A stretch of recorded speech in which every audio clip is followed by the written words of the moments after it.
Arutwo airĩtu kuma rũrĩrĩ rwa ũkabi arĩa maikaraga mwena wa Gĩotha Naivasha nĩmekũgunĩka na mathomo matarĩ marĩhi rungu rwa kanitha ya Baptist ya kuma bũrũri wa Italy.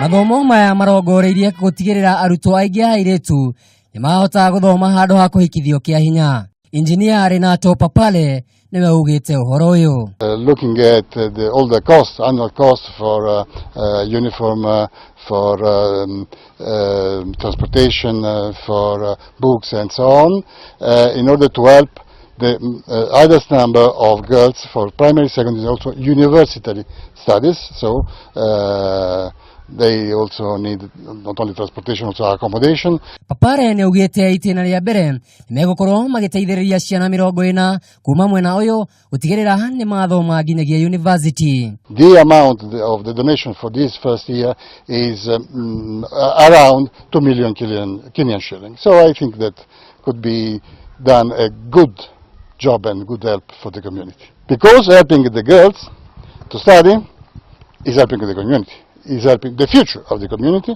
and to avoid the risk of dispersion of the community. Kulingana na Pastor John Karani kuma kanitha wa Baptist wa Orosinyat, ihiko cia tene harĩ airĩtu a ũkabi nĩ ikoretwo ikihotomia mathomo ma airĩtu rũrĩrĩ-inĩ rũu. I do expect that there will be low early marriages because children, the girls will be going to school to the university level. Muikarĩri gĩtĩ wa aikari a mwena ũcio Maenga Kisotu nĩ acokerie kanitha wa Italy ngatho kuona ciana ciao rĩu nĩ ikũgunĩka. Handũ-inĩ ha Kameme TV kuma Naivasha, niĩ njĩtagwo Kamau wa Gĩthĩnji.